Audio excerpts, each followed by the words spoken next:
Bismillahirrahmanirrahim. Assalamualaikum warahmatullahi wabarakatuh. Selamat datang di channel Radio Cerita. Channel cerita tentang masa muda, masa lalu, masa depan, dan masa di mana banyak cerita. Oke, kali ini gue mau melanjutin cerita romansa yang berjudul Antara Perasaan yang Tertinggal dan Keadaan yang Tertanggal. Langsung saja kita ketahui bagaimana ceritanya. Check it out.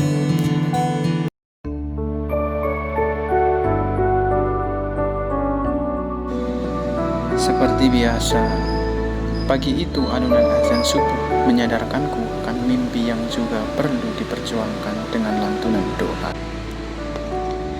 Dilema rasaku akan sebuah keinginan pinta kepada Tuhan. Ingin ku utarakan nih, tapi sungguh malu aku memintanya. Tuhan, percayakan aku pada takdir-Mu. Tetapkan hatiku kepada Zat-Mu, kuatkan aku untuk selalu bersyukur kepadamu, dan biarkan aku untuk selalu meminta kepadamu. Kadang teringat ku akan doa-doa orang alim zaman dulu, seperti doa Abu Nawas, doa sahabat Ali bin Abi Thalib, dan doa-doa yang lain. Begitu asyik mereka meminta kepada Sang Pencipta, sehingga begitu indahnya sajak itu, sekalipun dalam lantunan doa. Ku coba menyibukkan diri dengan mengisi waktu-waktu kosongku. Aku hanya ingin lelah, lalu mengantuk. Setidaknya lelahku karena dunianya, bukan karena hanya galau memikirkan ciptaannya. Aku yang mulai beradaptasi dengan kesendirian kala itu mendapat SMS dari teman lama. Afau namanya. Agak aneh ku baca, seolah dia marah dan tidak senang denganku. Dia menuliskan kata Jerry. Cara dia memanggilku. Lepaskan dia milikku, atau mungkin akan berterus sampai asrama. Aku yang tidak paham akan tulisan yang begitu entah membingungkan, ku coba tidur dan ku abaikan maksudnya itu.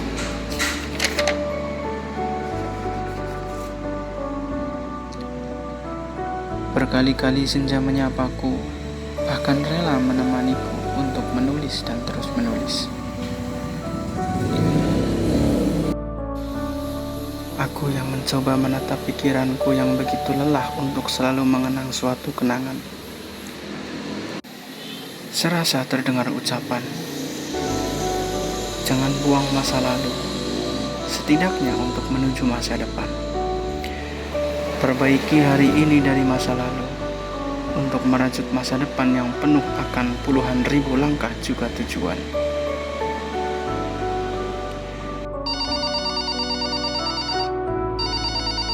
Terdengar suara panggilan telepon. Aku cari HP. Kulihat nomor baru memanggil. Ku coba angkat panggilan itu dan terdengar suara yang tak asing. Mas, sehat?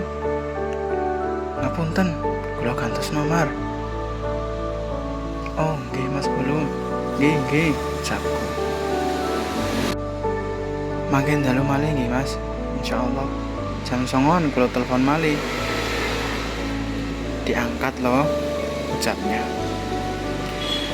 Aku yang terheran-heran dengannya, ku iyakan saja ucapannya barusan. Hingga pukul 10:23 malam, aku terbangun dan merasa bersalah kepada Ulum, seakan mengecewakan akan ucapanku yang begitu mudahnya mengucap iya. Ku ambil handphone, dan benar, 3 kali dia memanggil tanpa sekalipun aku terbangun, bahkan dalam selang waktu yang hampir 2 jam. Ku coba kirim SMS. Pangapunten Mas Ulum, Alah nembe siuman niki bar memimpikan ponakan jenengan. Isengku.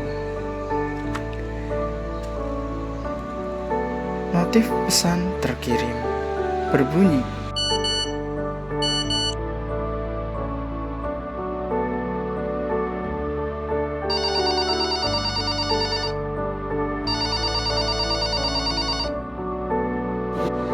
aku yang tengah mengambil air minum di luar kembali dan kuterima panggilan itu. Assalamualaikum.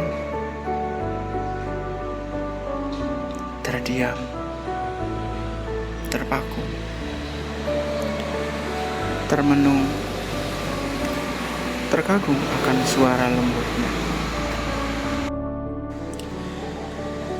Seakan mendayu-dayu dalam rongga telinga yang mengirim ke otak lalu turun dengan sayup damai ke dalam hati. Mas, Nia kangen. Ucapan itu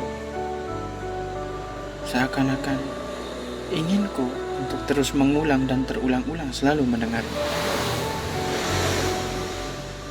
Hanya bersyukur yang bisa kuucap lirih sambil terpaku pada hati yang seolah mengambil kesadaranku kala itu. Beginikah indahnya ceritamu Tuhan? Oh, sungguh sebuah penantian. Inikah takdirmu? Seolah bahagiaku yang masih begitu takjub akan kuasanya. Terima kasih Tuhan. Tempo waktu yang seakan melambat meliarkan perasaanku untuk selalu berangan di setiap sela kata yang terucap. Seakan ingin terus tenggelam pada waktu yang tak ingin kujadikan istilah masa lalu. Bak terombang-ambing di tengah lautan kebahagiaan. Ku coba sadar, tekun akan pandang. Sempurna. Rasi bintang berkumpul penuh mengawal rembulan purnama merah yang begitu indah. Seakan berpesan, jangan takut melangkah. Karena menikmati takdirnya adalah ibadah yang sempurna. Jangan pernah lupa akan berdoa, karena Tuhan tidak akan pernah melupakan hamba-Nya.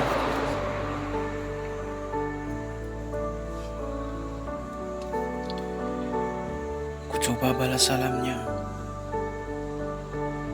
Gagap ku ucap, berat terasa menanggung bahagia dan canggung yang sungguh begitu tiba-tiba.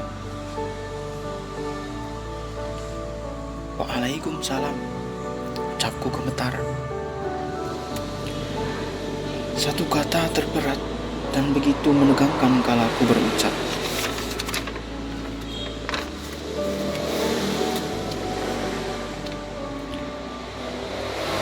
Kulo ngraosaken niku. Kulo hilang arah, bahkan canggung badhe melangkah. Mas, Nia kangen. Ucapnya lagi. Hanya saja terdengar lebih sayu dan redup sesenggukan, yang mungkin harus sesekali dia usap.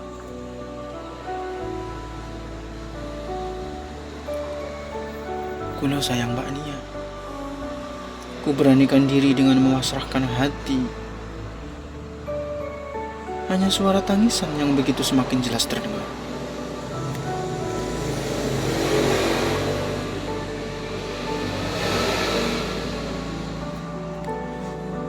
Cukup lama aku menunggu dia menangis, hingga suatu pernyataan sekali lagi membuatku terdiam, terpaku, dan semakin rapuh akan rasa cemburu.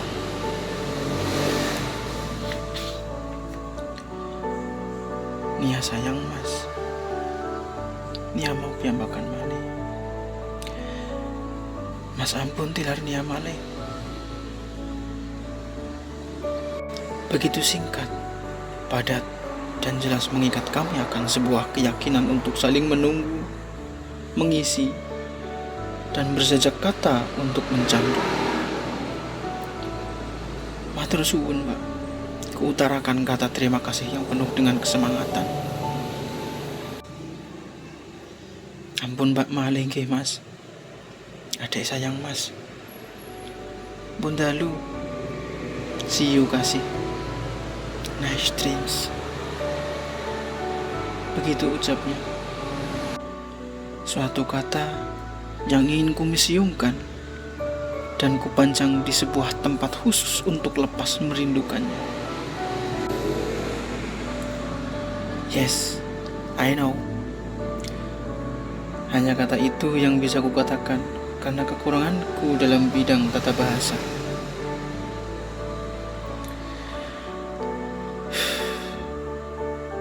Kesayangan. Kutanyakan itu pada diri sendiri.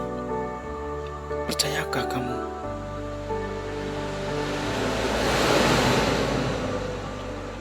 Aku tak punya kata tentang dia selain kata cinta dan yang berhubungan dengannya.